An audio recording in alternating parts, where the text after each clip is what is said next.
There's a decent chance you've flown at least once this year and had no idea half the rules had changed underneath you. Not big, obvious changes either, the kind you'd read about in a headline, but small procedural shifts that only bite when you're standing at a gate. 2026 has quietly rewritten a lot of what flying in America actually looks like, starting with the one most likely to catch someone off guard at 5 a.m. with a boarding pass in hand.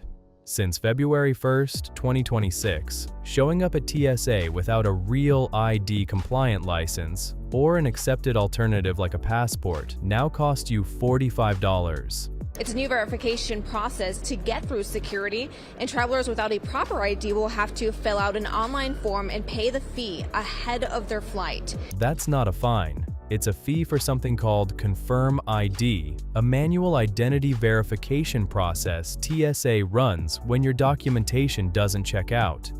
And it's not a one-time thing that fixes your problem going forward. It only covers you for 10 days, meaning frequent flyers without a compliant ID could be paying this over and over. Here's what actually happens if you're in that line. Budget an extra 30 minutes minimum because Confirm ID isn't instant.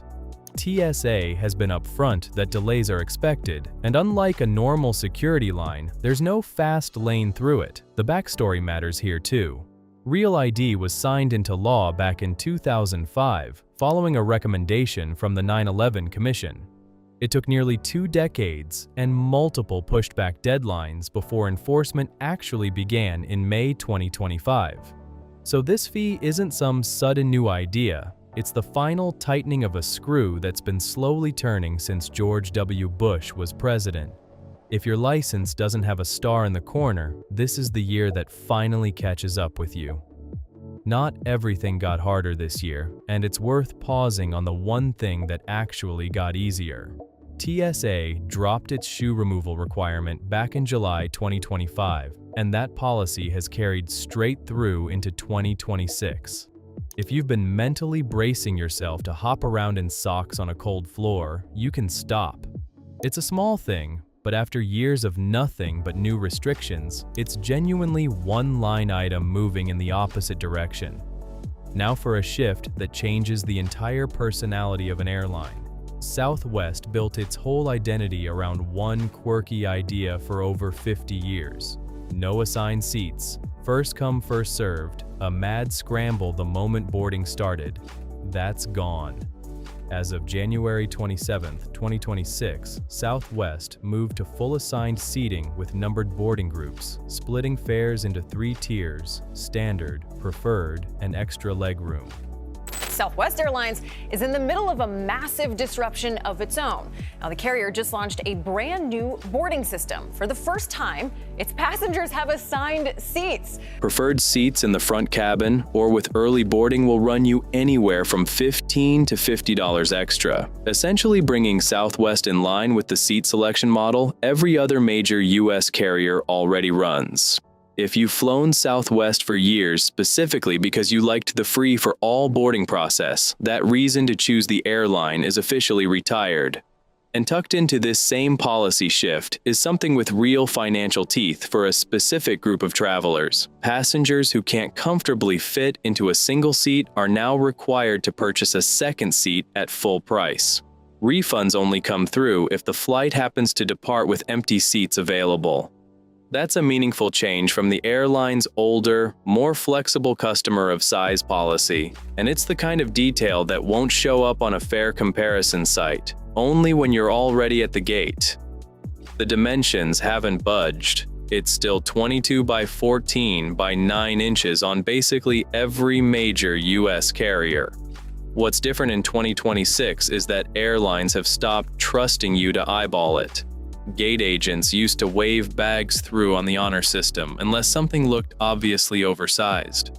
Now, automated sizing scanners are showing up at more gates, and they measure everything, including the wheels, the handles, even a slightly bulging outer pocket that used to get a pass. That last part is the trap most people don't see coming. A bag that's technically within the size limit when it's empty can push past that limit once you've crammed a jacket into the front pocket, and a machine measuring it doesn't care that it worked fine on your last dozen flights. the practical fallout is a forced gate check and an unplanned fee right as you're trying to board. If you're someone who's used the same carry-on for years without issue, this is the year worth double-checking it against the sizer before you leave the house, not after you've already reached the airport. Checked bags are simply more expensive now. By April 2026, the going rate on major U.S. airlines settled around $45 for a first bag and roughly $55 for a second. Southwest, long the industry's last real holdout, ended its free checked bag policy in 2025, closing the gap between itself and everyone else. Delta remains the exception worth knowing about. It still lets even basic economy passengers bring a full carry-on and a personal item at no charge. The catch is that basic economy typically boards last, so by the time you're walking down the jet bridge, the overhead bins may already be full regardless of what your ticket technically allows. This is the one that actually protects you, with an asterisk worth understanding. Since October 2024, airlines have been required to issue automatic cash refunds, no forms, no hold music, no chasing an agent whenever a flight is canceled or significantly delayed, defined as 3 or more hours domestically and 6 or more hours internationally. Refunds have to land within 7 business days for credit card purchases or 20 calendar days for other payment methods, and it covers more than just your ticket. If you paid for a specific seat and got moved, or bought Wi-Fi that never worked, that money comes back too. As of this year, this isn't just a regulatory rule anymore either. It's now backed directly by federal statute through the FAA Reauthorization Act, which makes it far harder for airlines to challenge in court compared to an ordinary agency rule.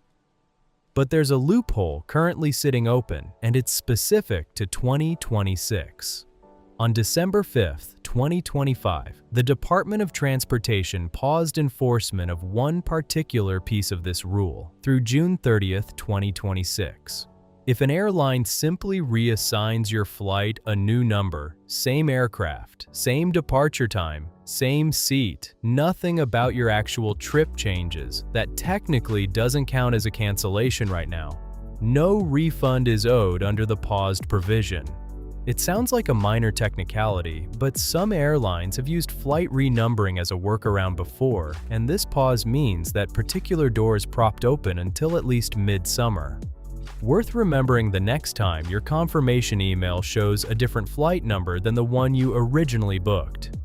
For contrast, here's a rule that never actually happened. The Biden administration had proposed mandatory compensation, somewhere between $200 and $755 for delays that were the airline's own fault, mechanical issues, crew scheduling, that kind of thing. The Trump administration canceled that proposal before it took effect. So, as of 2026, the only thing you're guaranteed by federal rule is a refund if your flight is outright canceled. A 3-hour delay that doesn't turn into a cancellation gets you whatever that specific airline decides to offer. A meal voucher, a hotel room, or in some cases, genuinely nothing at all.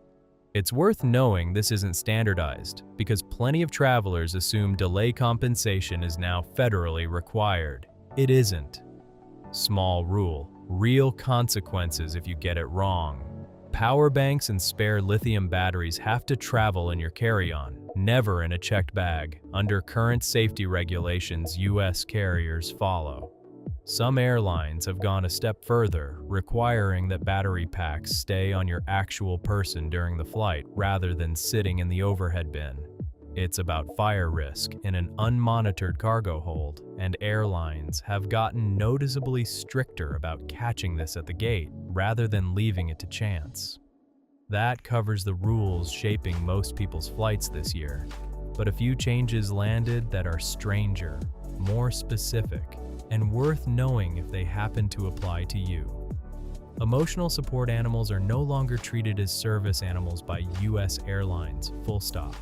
That policy shift technically dates back to 2021. But 2026 is the year it's become universal across the major carriers. United, American, Delta, and Alaska have all fully implemented it. Only a dog individually trained to perform a specific task for a disability still qualifies for guaranteed cabin access under federal law. Everything else, no matter how well behaved or how much your peace of mind depends on it, now falls under ordinary pet policy, size limits, carrier requirements, and a fee. If you've flown before with an ESA letter and assume that still works, it doesn't anymore. Here's one that sounds like a rounding error, but actually removes an entire travel option for a lot of families. Delta and United have both stopped shipping pets as cargo for the general public. That service now exists almost exclusively for military and State Department families traveling under official orders. If your dog is too large to fit in a carrier under the seat in front of you, cabin travel is off the table on both airlines, and cargo, historically the fallback option, effectively isn't available to you either. American is currently the only one of the big three still running a general cargo pet program. If you're planning to fly with a larger dog in 2026, that narrows your options down fast, and it's exactly the kind of detail that doesn't show up until you're already trying to book. None of these changes arrived with a big announcement or a press conference most people actually saw. They showed up quietly, in fine print, in app updates, in gate agents suddenly enforcing rules that technically existed for years but were never really checked. Some of it protects you more than it ever has before. That automatic refund rule is a genuinely good one. Some of it is just airlines finding new ways to charge for things that used to be included. Either way, the version of flying you remember from even 2 or 3 years ago isn't quite the one waiting for you at the airport this year. Which of these caught you off guard already? Let me know in the comments.